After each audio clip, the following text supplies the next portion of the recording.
Mateus capítulo 1, verso 18. Diz assim a santa palavra do Senhor. Ora, o nascimento de Jesus Cristo foi assim. Estando Maria, sua mãe, desposada com José, sem que tivessem antes coabitado, achou-se grávida pelo Espírito Santo. Mas José, seu esposo, sendo justo e não a querendo infamar, resolveu deixá-la secretamente. Enquanto ponderava nestas coisas, o que aconteceu? Eis que lhe apareceu em sonho um anjo do Senhor, dizendo: José, filho de Davi, não temas receber Maria, tua mulher, porque o que nela foi gerado é do Espírito Santo. E ela dará luz a um filho, e lhe porás o nome de Jesus, porque ele salvará o seu povo dos pecados deles. Ora, tudo isso aconteceu para que se cumprisse o que fora dito pelo Senhor por intermédio do profeta. Eis que a virgem conceberá e dará à luz a um filho, e ele será chamado pelo nome de Emanuel, que quer dizer, ou interpretado é, Deus conosco. Despertado José do sono, fez como lhe ordenara o anjo do Senhor, e recebeu a sua mulher. Contudo, não a conheceu enquanto ela não deu à luz a um filho primogênito, a quem pôs o nome de Jesus. Vamos orar mais uma vez, irmãos. Curva sua cabeça comigo.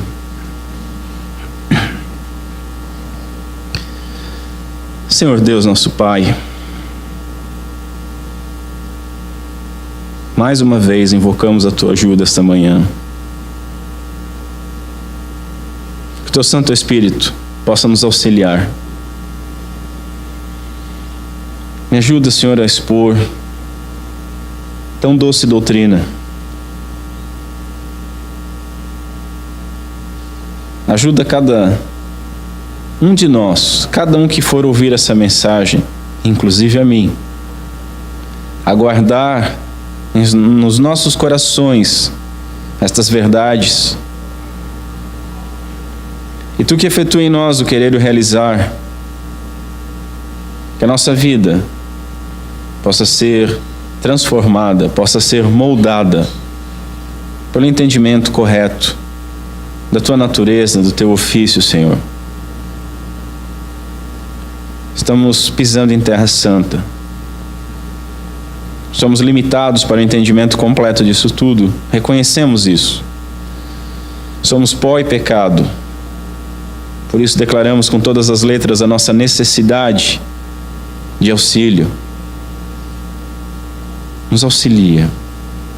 Glorifica o nome do Teu Filho, Senhor, em nosso meio. É o que nós te pedimos em nome de Cristo. Amém.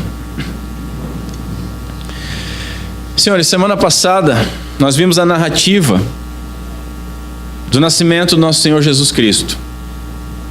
Tão simples quanto profundamente gloriosa. O nascimento do Messias, o ungido, o prometido. Observamos a aparição dramática de um anjo com uma mensagem que aplacou o terrível dilema, não só de José, mas Maria também estava sofrendo sobre esse dilema. Afinal de contas, ela estava para sofrer um divórcio. Vimos por fim como nesta prova tão difícil, a graça de Deus, ela se fez presente na vida de José, auxiliando José a glorificar a Deus, sendo então ele um homem justo e bom, um homem de fé e um homem obediente. Mas os irmãos devem ter notado que na semana passada, que nós falamos a respeito do nascimento de Jesus, eu falei de tudo a respeito do nascimento de Jesus, mas não falei do próprio Jesus. Eu desejei separar isso em duas vezes, e é algo que eu vou fazer constantemente nas exposições de Mateus.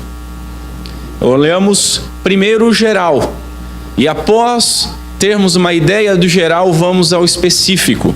E hoje então, como nós anunciamos, nós vamos ver um pouco a respeito da profecia de Isaías 7,14 e o significado dos nomes, dos termos Messias, do Messias, que são tanto Emanuel quanto Jesus.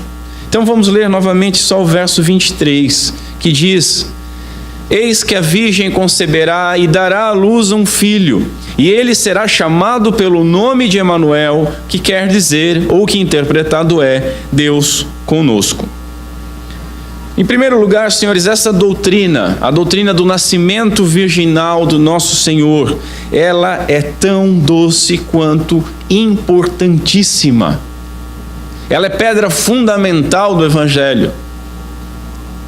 E os irmãos têm notado que eu tenho falado de várias pedras fundamentais do Evangelho. Quando a gente começou a expor 1 João lá atrás, eu disse que a doutrina da encarnação era importantíssima para o Evangelho, porque sem encarnação não há redenção. Agora, essa encarnação está intimamente ligada com a concepção virginal. É Deus encarnado.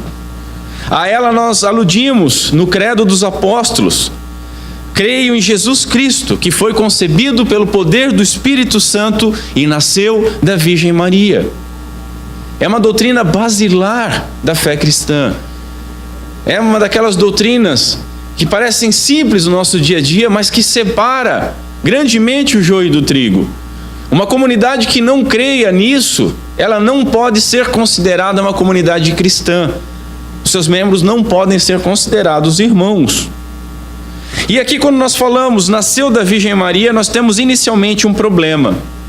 O verso 23 está citando diretamente Isaías, o profeta Isaías, no capítulo 7, verso 14. Mas o que diz exatamente Isaías? Nas 2 últimas semanas, a respeito desse tema, a respeito dessa profecia, lá em Isaías, a respeito desse verso, eu li mais de 100 páginas sobre esse assunto. Li o que eu tinha na minha biblioteca, não li tudo o que foi falado ou escrito sobre isso. Vi diversos autores que tratam do tema, só desse verso. Acompanhei discussões sem fim. E a título de conhecimento do que eu falo, eu quero passar para os irmãos um resumo bem simples, um resumo tópico dessas discussões todas. Uns, eles afirmam que o texto lá de Isaías diz respeito somente a um filho do rei Acás. Eu acredito que os irmãos conhecem o texto de Isaías. Isaías, no capítulo 7, o profeta Isaías está falando com o rei Acás. O rei Acás é rei de Jerusalém. Ele está em Jerusalém, rei de Judá. Os irmãos devem saber que o reino já havia se separado entre reino do norte e reino do sul. O reino do norte, cuja capital era Samaria, era Israel, e estava em guerra com Judá, cuja capital era Jerusalém. Havia também a Síria, cuja capital era Damasco, que também estava em guerra. E Isaías então está falando e pedindo para o rei Acás para que ele pedisse um sinal. E Acás, com uma falsa espiritualidade, diz: olha, não, quem sou eu? Deixa disso. E aí então é que Isaías diz: esse será o sinal, eis que uma virgem conceberá e dará à luz a um menino. E ele diz que esse sinal vai acontecer naquele momento de guerra. Então uns afirmam que o texto diz respeito somente àquele momento, somente a um filho do rei Acás. Então o sinal seria que o rei teria um filho, e o sinal seria este filho. Outros, que se trata de um filho do profeta Isaías, que nesse inteirinho o profeta Isaías tem 2 filhos, com nomes bem complicados. Então, um grupo diz: não, o texto está falando simplesmente do filho do profeta. O filho do profeta, que vai ter um certo nome, é o sinal para as coisas que estão acontecendo. Outros ainda afirmam que não diz respeito com Acás, muito menos a Isaías, mas que se trata de uma profecia diretamente relacionada ao Messias. Isaías estava falando pura e simplesmente do Messias que viria, de Cristo Jesus, e não tem nada a ver com aquele momento.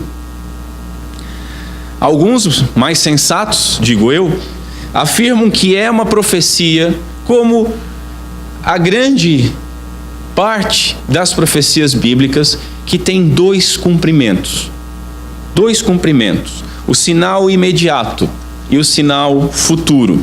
O sinal futuro, obviamente, o Messias, Cristo Jesus, nascido de uma virgem. Mas tinha que também haver um sinal imediato, pois como que o nascimento de Cristo Jesus há mais de 900 anos poderia ser um sinal para o rei Acás, né? Ficaria estranho. Ele está no meio de um conflito, Isaías diz, olha, veja bem, vai acontecer o seguinte, Israel e a Síria vão ficar desamparados. E o sinal é este: eis que a virgem conceberá. Aí morre Acás, acaba a guerra, dá aquilo tudo, Israel é destruído. 900 anos depois vem o sinal. Obviamente que tem que ter um cumprimento imediato. Depois disso, há ainda toda uma controvérsia, porque quando eu achei que, estou começando a entender o negócio, há toda uma controvérsia sobre o termo que é utilizado, o termo virgem, lá em Isaías. Esse termo ele é atacado muito pelos judeus, né? Que dizem que o texto lá não fala diretamente de uma virgem. Vamos falar alguma coisa a respeito. Na versão grega do Antigo Testamento, os irmãos sabem da versão grega, né? Já falei isso para os irmãos, né?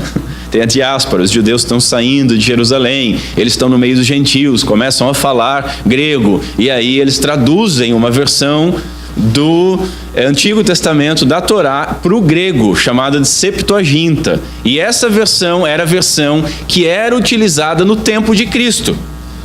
Cristo cita a Septuaginta, essa versão, e os próprios evangelistas também a citam. Na versão grega, o termo é virgem, não tem discussão, lá está o termo virgem. Mas isso não significa que os judeus esperassem de fato um nascimento virginal. Lembra que eu falei a respeito disso pelo alto na semana passada? Isso por causa do termo que Isaías utilizou, né? Há um termo no hebraico para virgem específico e há um termo no hebraico para jovem, numa concepção de jovem donzela. São dois termos. E Isaías teria que escolher um dos dois termos. O termo virgem, não foi o termo que Isaías utilizou. O termo virgem pode significar uma jovem virgem ou uma jovem desposada. Vejam, jovem virgem, Maria, fechou. Pode significar também uma jovem desposada. Maria foi desposada. Ela estava num contrato de casamento, porém o casamento não havia ainda sido concretizado. Ela ainda não conhecera José, né? Estava naquele tempo de cerca de um ano que ficavam separados antes de morarem junto. Só que o termo virgem pode significar também uma mulher casada. E não me pergunta como. E é utilizado dessa maneira. Como vimos, Maria estava desposada, não casada. Então Isaías ele evita esse termo ambíguo, mas coloca outro que vai gerar um problema para nós hoje. Já o termo que ele utiliza, jovem mulher ou donzela, presume virgindade. Ele presume uma jovem, naquela época, né, diferente dos nossos dias, ela, imediatamente nós já imaginamos numa virgem. Apesar de não requerer essa condição, quando ele usa esse termo não requer que ela seja necessariamente virgem. Então essa é a briga dos judeus. Olha, eles interpretaram errado. O que o texto está dizendo é que uma jovem vai conceber, não uma virgem. Então não tem nada de especial no nascimento de Cristo Jesus. A tradição também judaica, por isso, não esperava um nascimento virginal. Não há nada na literatura rabínica que aguarde, que anseie pelo Messias vindo no nascimento virginal. Eles aguardavam o Messias. Havia uma expectativa do Messias para quase toda criança. Ele vai ser um rei que vai nos libertar do jugo de Roma. Vai ser um rei político. Tanto que quando Cristo Jesus vem como um rei, servo, sofredor, eles se escandalizam. Eles não conseguem compreender isso. Só que o termo que Isaías usou então, jovem mulher, ele tem uma coisa muito interessante. Ele nunca, jamais é usado para uma mulher casada. Nunca. Lutero até faz uma brincadeira e diz que se alguém achar nas escrituras ou na literatura esse termo utilizado para uma mulher casada, ele dá 170 mil, não sei lá, da moeda que eles usavam na época. E aí ele brinca, e Deus me ajude a arrumar esse dinheiro, porque eu não tenho. Mas por quê? Porque ele tinha confiança, ele tinha pesquisado isso. Não existe nada, nenhum texto que use esse termo para mulher casada. Portanto, senhores, brigar pelo termo acaba sendo infrutífero. É bom nós conhecermos isso. Quando vem alguém e diz, não, é uma jovem, não é uma virgem, né? É bom nós conhecermos isso. Agora, o que o texto fala? O texto fala de uma donzela não casada que conceberá. E Mateus fala o quê? Que Maria era virgem, uma donzela, desposada, não casada, que concebeu pela ação divina. A importância dessa doutrina para o cristianismo é fundamental. Às vezes nós perdemos o foco disso. O nascimento virginal de Cristo é fundamental. O nosso Redentor deveria ser Deus e deveria ser homem, e homem sem pecado. E é isso que é o nosso Senhor. O nascimento virginal, ele satisfaz essa demanda de Deus e de homem. 100% Deus. Veja, Cristo não é uma pessoa formada de 50% Deus e 50% homem e juntou e deu 100. Não, ele era Deus, luz de luz, como diz as antigas confissões. Ele era 100% Deus e 100% homem, sem mistura, sem confusão e inseparáveis. Vamos entender um pouco disso. O Cristo de Deus, então, tem as duas naturezas. Ele é homem nascido de mulher. Ele tinha que ser homem. E Cristo Jesus é nascido de mulher, da semente da mulher, de Maria. E ele é Deus. Por que ele é Deus? Porque ele é gerado divinamente pelo Espírito Santo de Deus. Sem uma concepção natural, sem o envolvimento do homem. Ele é, então, o segundo Adão, criado assim como o primeiro, diretamente por Deus. Puro, sem pecado. O Sproul, ele conta uma história. O Hendrickson. É que um descrente uma vez perguntou para um cristão assim: olha, veja bem, se eu lhe dissesse que nessa cidade aqui nasceu uma criança sem pai, você ia conseguir acreditar nisso? E aí o cristão disse para ele: acreditaria se ele vivesse como Jesus viveu. Ficaria fácil de acreditar. Aí as pessoas, deixa eu fazer um parênteses, as pessoas olham as narrativas da vida de Cristo, os milagres, e eles acham que aqueles milagres extraordinários são para ser replicados ainda hoje. João deixa muito claro que eram sinais. Ele estava autenticando, através daqueles sinais, que ele era Deus. Cristo mesmo diz no final da sua vida, lá em João: se você não crê no que eu estou falando, crê pelo menos nas obras que eu estou fazendo. Creiam naquilo que vocês estão vendo. Algum homem pode fazer esses sinais? Não, não pode. Por isso que eu sou o Filho de Deus. Depois os apóstolos, para confirmarem que foram enviados por Cristo e com autoridade para formar e fundar a igreja, é dado a eles também um tempo para esses sinais. Que me desculpem os continuistas, mas querer replicar esses sinais ainda hoje é ir contra a doutrina da igreja, é ir contra a doutrina dos apóstolos, é ir contra a doutrina de Cristo Jesus como Deus. É confundir sinal com milagres que vão ficando corriqueiros e deixam de ser sobrenaturais. Isso, para complementar, eu não estou dizendo que Deus está impedido de agir. Ele age quando Ele quer. Ele cura e faz maravilhas quando Ele quer. Mas Ele não tem obrigação alguma, e nem homem nenhum pode ficar chamando isso ou marcando: vamos ter a quinta-feira de milagres, como se Deus estivesse à mercê de pecadores como nós. Os próprios apóstolos não fizeram isso. Nós não vemos nada dito assim: vamos fazer uma grande concentração de fé, então venha todo mundo que vai ser uma explosão de milagres. E quando eu leio explosão de milagres, em alguns anúncios, eu fico imaginando o que é isso, né? Eu penso no show da fé de um e na explosão de milagre do outro. Se eu juntar os dois, fica complicado. Vamos continuar com o texto. Veja o seguinte, a respeito dessa profecia, senhores, Carson diz o seguinte: Mateus não está simplesmente tirando textos do contexto do Antigo Testamento, porque ele precisa encontrar uma profecia a fim de gerar um cumprimento. Não é isso que está acontecendo. Tanto é verdade que nós devemos notar a fórmula introdutória, que define a profecia como vinda de Deus e não da mente humana. Olha o que ele diz no verso 22. Ora, tudo isso aconteceu para que se cumprisse o que fora dito pelo Senhor, por intermédio do profeta.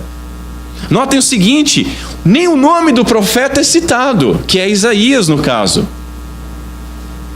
É cumprimento do que fora dito pelo Senhor. Portanto, o nascimento virginal é o cumprimento de Isaías 7,14. Se houve um outro cumprimento nos dias de Isaías, e com certeza houve porque era para ser um sinal imediato também, isso não se discute e nem se sugere aqui. Ainda que se ergam dúvidas sobre a profecia de Isaías, se ela diz respeito a uma virgem ou se ela diz respeito a uma jovem, há um outro texto que a maioria das pessoas esquece, que está profetizando um nascimento virginal. Muito mais belo, num contexto muito pior do que a guerra entre o reino do norte e o reino do sul, do que a profecia de Isaías. Aquilo que é chamado pelos teólogos de proto-evangelho, o primeiro evangelho, a semente do evangelho.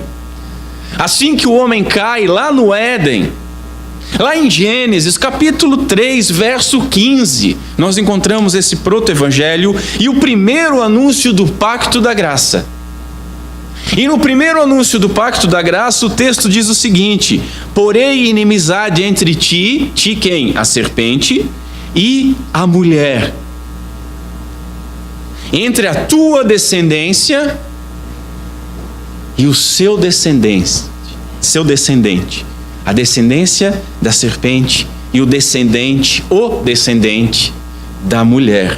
Cristo, aquele que ferirá a cabeça da serpente na cruz do Calvário, é profetizado como descendente da mulher, semente da mulher. Entenderam? Não é semente do homem, semente da mulher. Como que esse que vai pisar na cabeça da serpente vai ser descendente da mulher depois da criação do homem e da mulher sem um homem? Eu só posso presumir, inferir desse texto, que se a mulher vai ter um filho sem participação do homem, isso vai ser um milagre. Esse milagre nós chamamos de concepção virginal. Aquele que criou o homem do pó da terra tem poder suficiente para gerar a Cristo no ventre de Maria. Nós não temos que ter dificuldade com isso. Mateus confirma então a inspiração divina das palavras de Isaías. Isso é muito importante.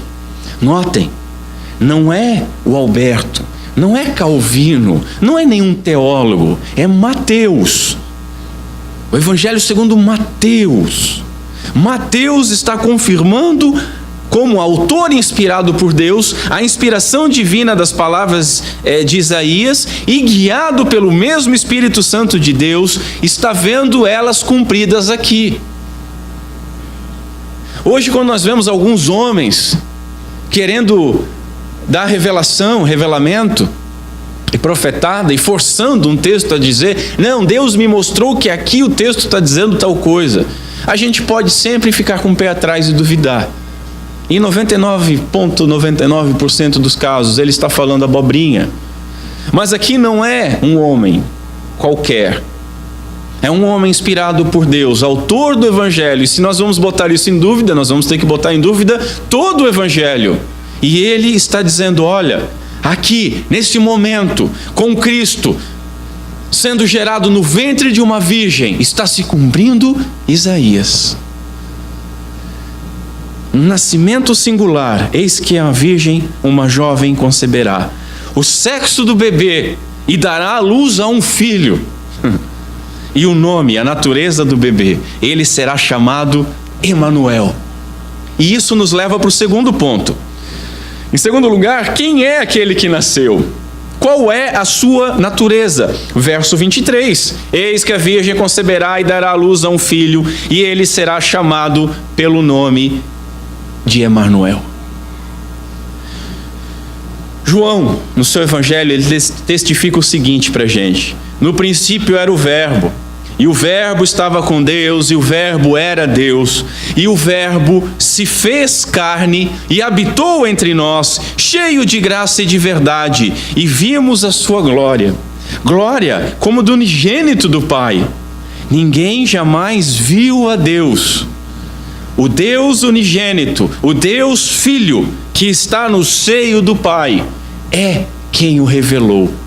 João no capítulo 1, versos 1, 14 e 18. E ele será chamado pelo nome Emanuel, que quer dizer Deus conosco, que interpretado quer dizer Deus conosco. Literalmente é Immanuel. Além, é invertido. É conosco está Deus. Senhores, o Messias, o Cristo de Deus, o nosso Salvador, o nosso Redentor, é o Emanuel. É o próprio Deus conosco, manifesto em carne igual a nossa, e habitou entre nós. O termo é tabernaculou entre nós. Habitou na nossa carne. Paulo depois vai falar que quando nós deixarmos esse tabernáculo, essa carne, na glorificação, revestidos de incorruptibilidade, seremos como Ele. Emanuel, senhores, não foi usado e nem é nome próprio de Jesus. Jamais foi usado como nome próprio de Jesus. Ninguém disse, ô Emanuel, faça alguma coisa. Tem gente que acha que Cristo é sobrenome, né? Então daria um nome composto, Jesus, Emanuel, Cristo, né? Mas não é. Emanuel, por outro lado, ele descreve a sua natureza. É a natureza dele sendo revelada a nós. Sua natureza divina, sua natureza eterna, sua natureza santa. Notem, o texto diz assim, ele será chamado. E ele será chamado não significa tanto chamar, mas antes reconhecer. Ele será reconhecido. Deus está conosco em Cristo. Deus habitou entre nós. Ele é Deus, Ele revela Deus. Ele mesmo diz lá no Evangelho de João, quem me vê a mim, vê ao Pai. Lembram do apóstolo em dúvida? Mostra-nos o Pai. Como é que você pede para ver o Pai ainda? Jesus diz. Quem vê a mim, vê o Pai. Eu sou Emanuel. Eu sou Deus com você. Você não entendeu isso ainda? Nessa altura do campeonato?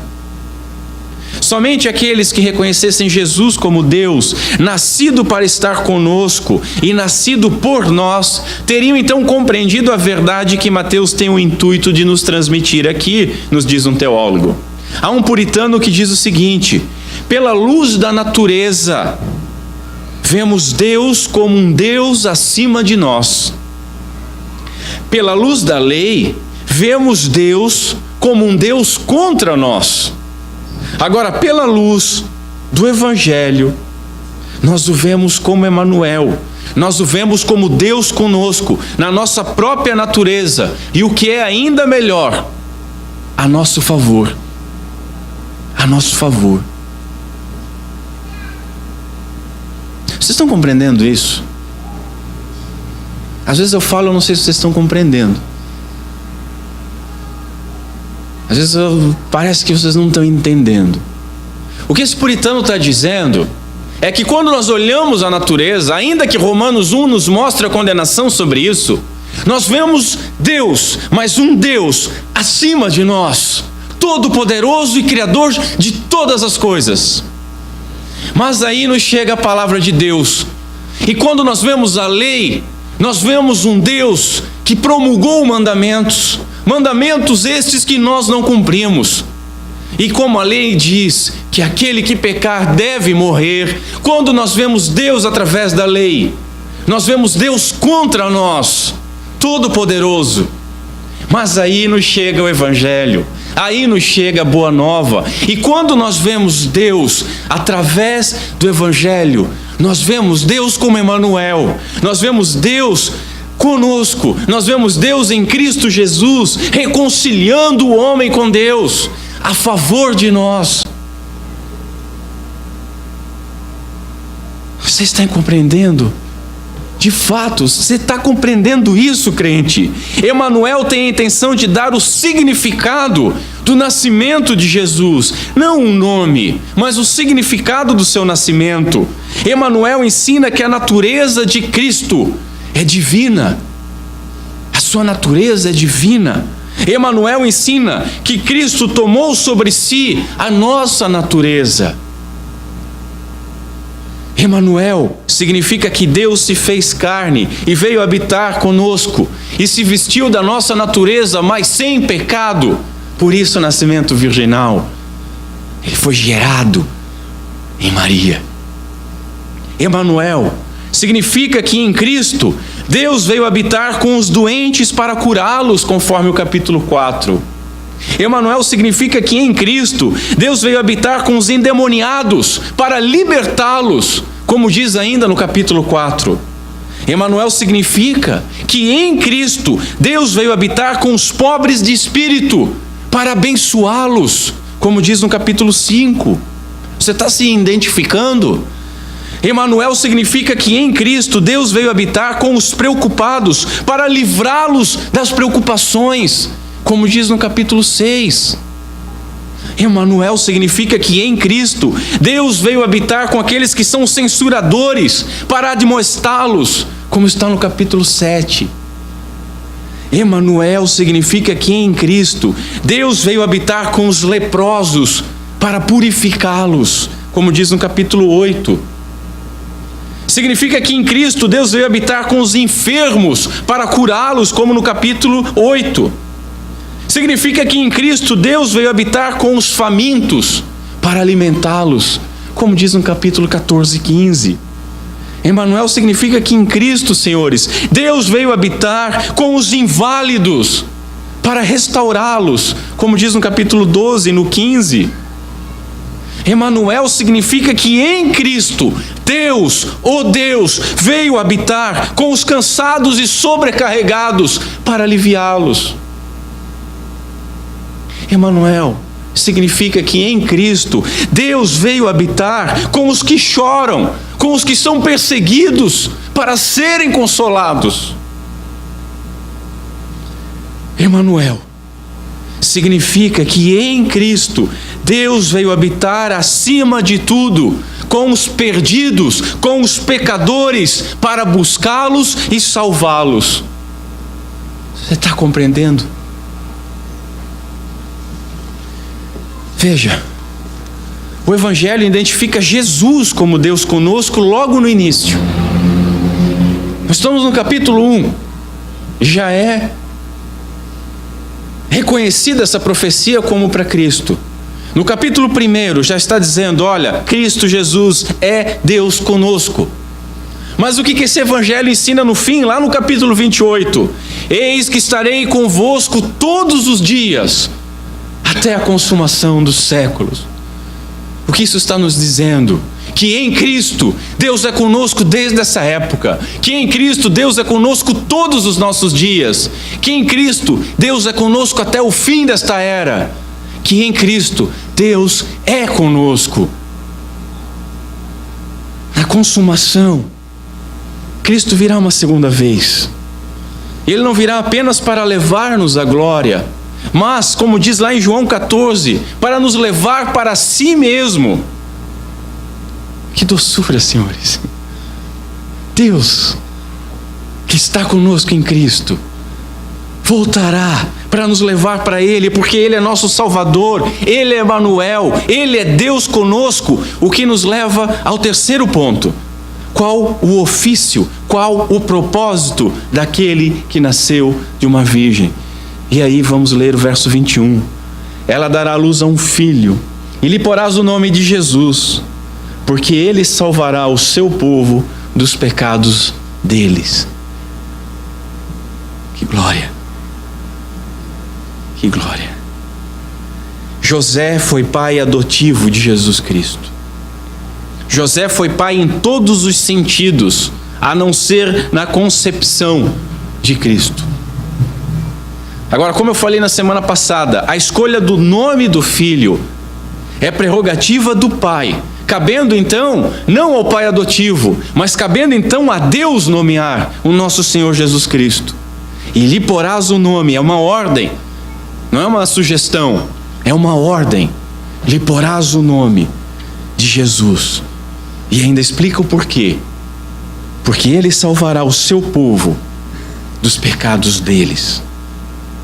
Jesus, nossa palavra em português vem do grego, Iesus. Iesus é uma forma, que é o texto bíblico, é uma forma helenizada do hebraico, Yehoshua, que algumas pessoas dizem que se você não falar Yehoshua, você não está. Como tem gente que procura pelo em ovo. A pessoa consegue fazer, deixa eu fazer um parênteses, pelo amor de Deus. A pessoa briga pelo não, tem que falar o nome em hebraico. Se você ora sem falar o nome em hebraico, você está orando a outro Deus. E essa mesma pessoa que diz isso, ora imaginando Deus, quebrando o primeiro, o segundo e o terceiro mandamento.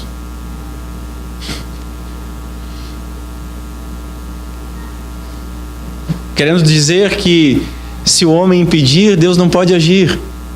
Mas eu falo o nome certo dele. Vocês estão tudo errado.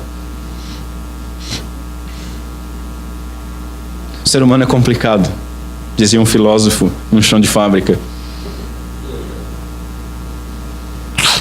Jesus vem do grego Iesus, que é uma forma helenizada, uma forma grega, da forma hebraica, Yehoshua, que por contração, no hebraico tem muito disso, uma forma menor, né? Fica Yoshua, o nosso Josué. Quando você lê no Antigo Testamento, Josué está escrito no hebraico Yoshua, ou Yeshua, que é a forma Jesua. Quando você vê Jesua ou Jesua, né? Como é um S só, não está com Z no transliterado, o correto seria pronunciar Jesua. Jesus também. É o termo Yeshua. Yehoshua, a palavra inteira significa Jeová é salvação. Jeová é salvação. Isso, Yehoshua. Agora, na forma abreviada, senhores, no Yeshua, a ênfase cai no verbo. Portanto, quando nós usamos Yeshua, Jesus, significa não somente Jeová é salvação, mas significa Ele, a ênfase está no verbo, Ele certamente salvará. Não é apenas é salvação, é certamente. Cristo Jesus vem para certamente salvar o seu povo. Não para criar uma possibilidade. Certamente. Esse é o seu glorioso ofício. O nome de Cristo Jesus diz qual é o seu ofício, qual é o seu propósito. O anjo aqui está evocando o Salmo 130. O Salmo 130, no verso 8, diz o seguinte: Ele próprio, Ele quem? Yahvé. Ele, Yahvé, Ele próprio, redimirá Israel de todas as suas culpas. Yeshua. Ele certamente salvará. Este nome evoca também alguns tipos de Cristo. Nós temos nas Escrituras, entendam o seguinte: do nascimento de Cristo para trás, nós temos a Escritura inteira como uma seta apontando para Cristo. Do nascimento de Cristo para frente, nós temos a Escritura inteira apontando como uma seta para Cristo. A Bíblia tem um assunto principal: Cristo. E então nós temos vários tipos de Cristo. E eu quero listar alguns tipos de Cristo pelo nome, né? Não tipos mais complexos. Primeiro tipo, Josué, né? Yeshua. Josué é sucessor de Moisés.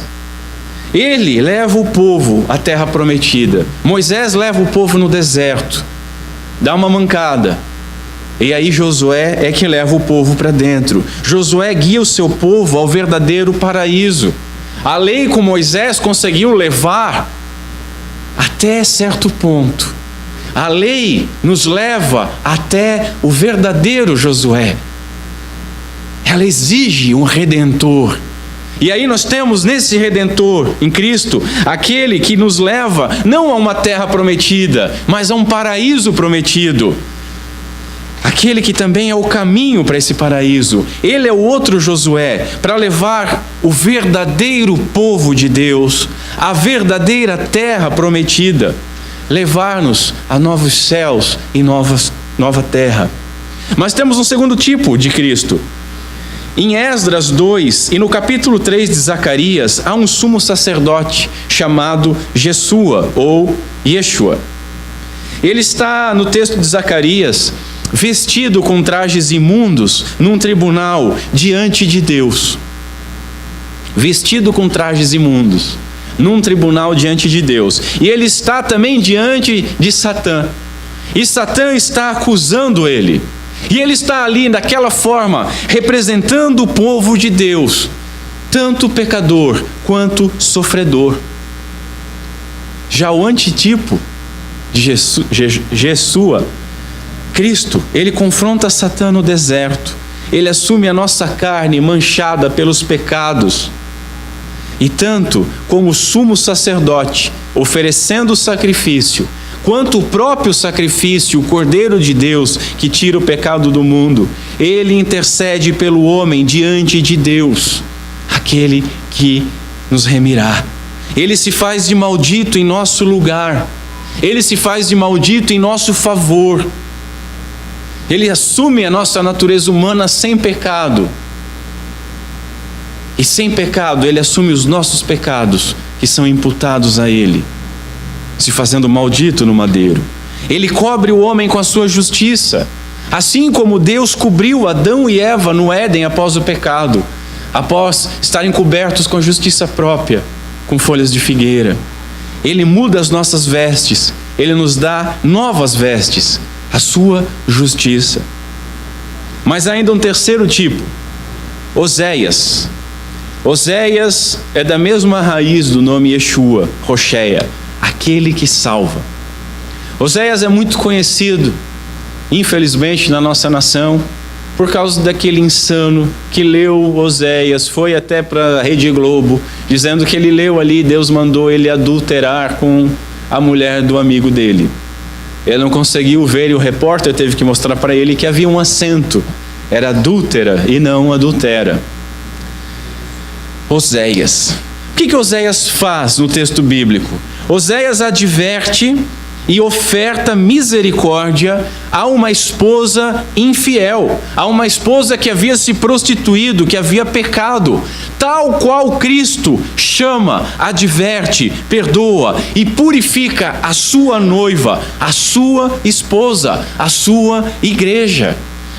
Efésios 5, Cristo amou a sua igreja e a si mesmo se entregou por ela, para que a santificasse, tendo-a purificado por meio de lavagem de água pela palavra, para apresentar a quem? A si mesmo, igreja gloriosa, sem mácula, nem ruga, nem coisa semelhante, porém santa e perfeita. É o que Cristo faz com a sua noiva, é o que Cristo faz com a sua igreja, é o que Cristo faz com o seu povo, aquele grupo a qual ele veio salvar.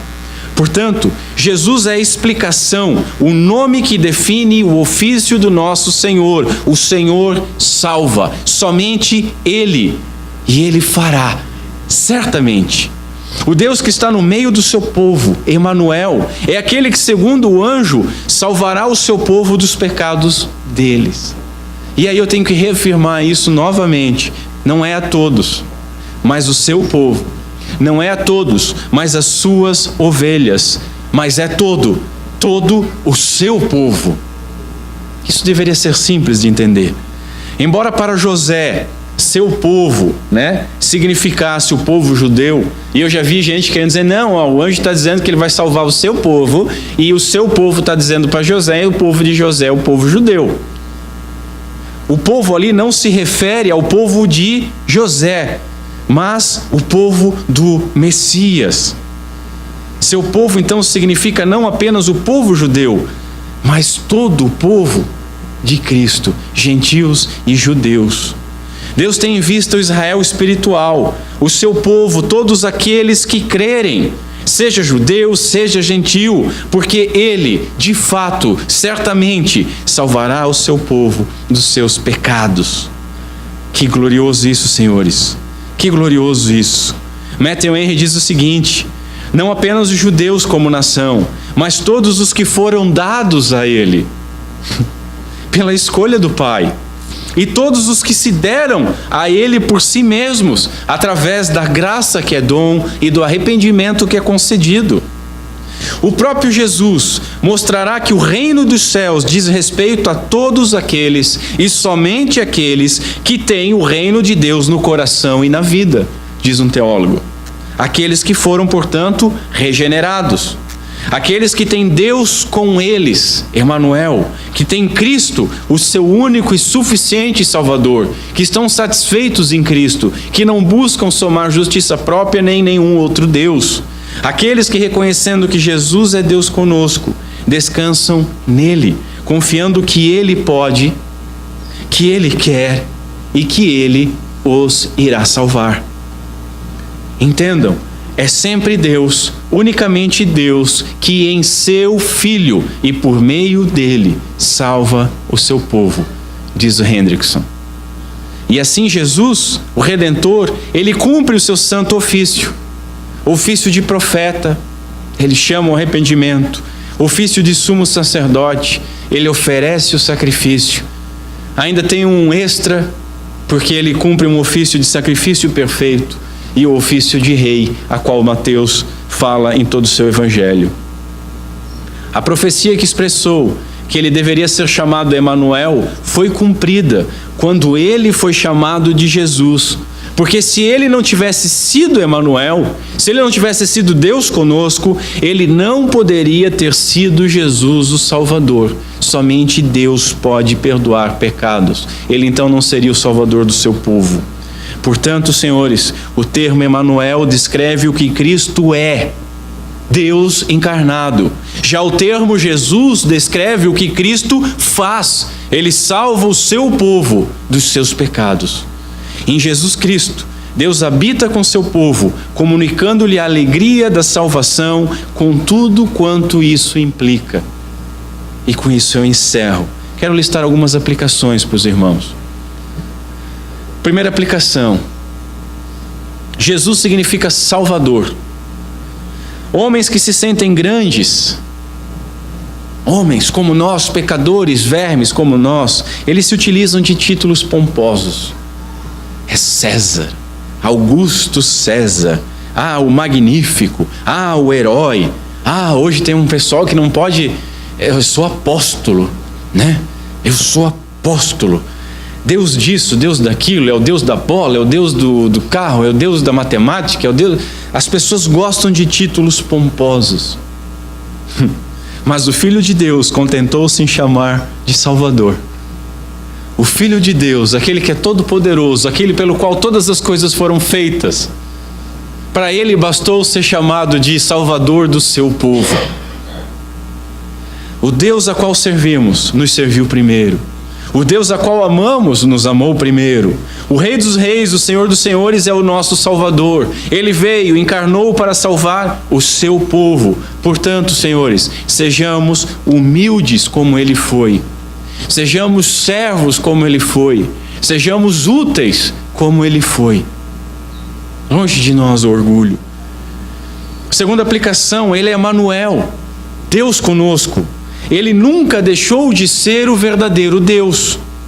Ele veste a nossa natureza humana sem pecado e habita entre nós, manifestado em carne. A Ele, somente a Ele pertence a salvação. Somente Deus perdoa pecados. E o texto diz que Ele salvará. Ele salvará. Ele certamente salvará. Ou seja, Ele não veio criar uma possibilidade. Isso não é erro. Isso é heresia. Isso é quase que uma blasfêmia. Dizer que Ele veio criar uma possibilidade.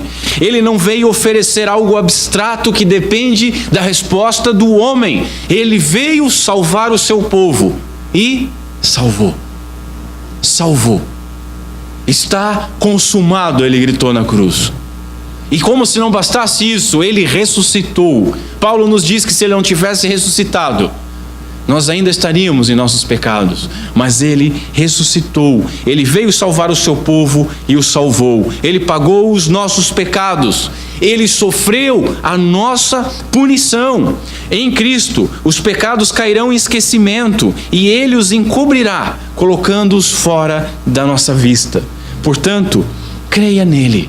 Creia que Cristo é Deus pagando o nosso pecado e nos purificando nele. Nossos pecados foram perdoados em Cristo. Não imagine que você possa não ser perdoado se você já foi uma vez. Não imagine que você possa perder isso. Não imagine que depende de você. Não imagine que tem algo em você. É Ele veio fazer. E terceira e última aplicação: Jesus era Deus conosco e homem como nós somos. Isso é muito importante. Ele conhece plenamente as nossas fraquezas. Entenda o seguinte: o servo sofredor não existe mais. Cristo ressuscitou em glória. O Cristo arrebentado não existe mais. O Cristo ensanguentado não existe mais. O Cristo morto não existe mais. Ele ressuscitou. Mas Ele esteve aqui, esteve entre nós. Hebreus capítulo 4 diz o seguinte: porque não temos sumo sacerdote que não possa compadecer-se das nossas fraquezas. Antes, Ele foi tentado em todas as coisas, à nossa semelhança, mas sem pecado. Senhores, Ele sofreu cansaço, Ele sofreu fome, Ele sofreu dor, Ele sofreu afrontas, Ele sofreu tentações, Ele sofreu ira, dele mesmo ira nos de fora, Ele derramou lágrimas, Ele dependeu dos outros, Ele sentiu aflição, Ele foi injustiçado, Ele foi espancado, Ele foi duvidado, Ele foi caluniado. O que você tem sofrido? O que você tem sofrido? Você pode olhar para Cristo e ver que Ele passou.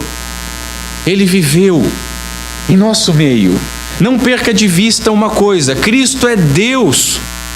Deus conosco. Ele nunca deixou de ser Deus. Mas não perca de vista a humanidade de Cristo. Ele habitou entre nós. Ele era 100% homem. Ele é capaz de simpatizar com a sua dor e com a sua luta. Busque-o com fé em oração. Ele está conosco, eis que estarei convosco todos os dias, até a consumação dos séculos. Ele viveu a nossa natureza. Hebreus ainda diz assim: acheguemo-nos, portanto, confiadamente junto ao trono da graça, a fim de recebermos misericórdia e acharmos graça para socorro em ocasião oportuna. Você está precisando de socorro? Busca nele graça. Busca nele graça. Aquele que te salvou, aquele que morreu por ti, aquele que carregou os teus pecados. Será que ele não vai te ajudar? Será que ele ia te desprezar? Será que ele ia te abandonar? Busca nele socorro, graça em tempo oportuno. Vamos ficar em pé.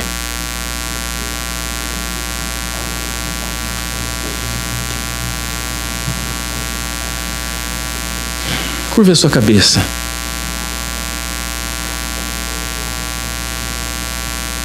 Senhor Deus, nosso Pai,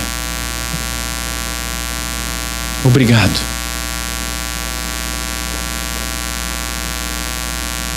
O que é o homem, Senhor? que é o homem para tu te importar?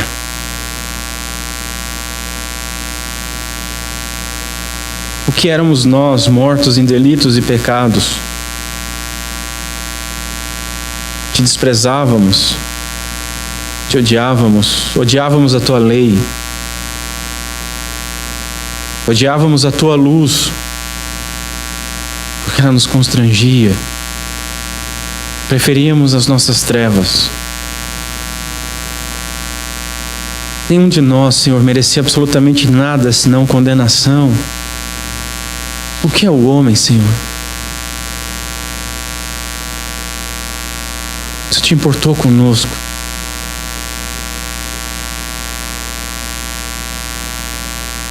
Muito mais do que isso, refletir o quão nós somos importantes, reflete o quão nós estávamos perdidos. Cristo, com a sua glória e majestade, foi Deus conosco, habitou entre nós.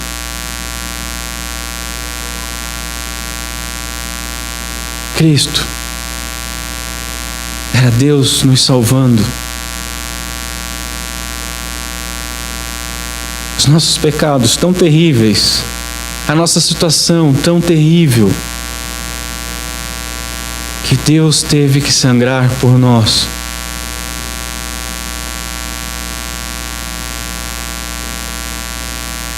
O que nós vamos falar sobre isso, Senhor? Com toda humildade, nós só podemos dizer obrigado. Glorificado seja o teu santo nome. Tu és digno de honra, glória, louvor. E o que é o nosso louvor? Bocas que conseguem falar bobagens e depois te louvam.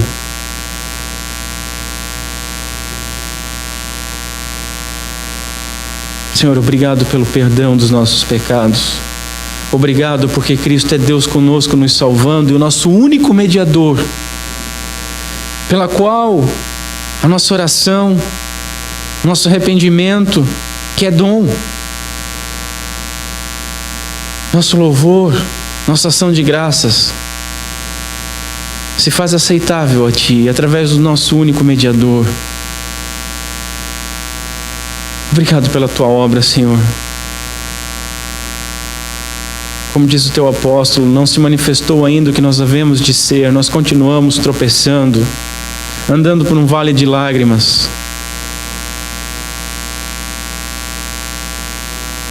De quando em quando caindo,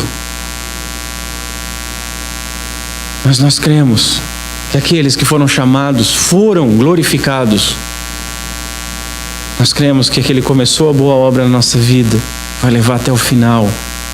E nós cremos que aquele que veio salvar o seu povo é Deus conosco, está conosco e vai nos guiar por pastos verdejantes, sendo a nossa luz, a nossa paz, o nosso único caminho, a nossa única verdade e a vida que está em nós. Por isso te agradecemos e pedimos que Tu nos fortaleça até que Tu nos receba na glória. É o que pedimos, é o que agradecemos, em nome de Cristo Jesus. Amém.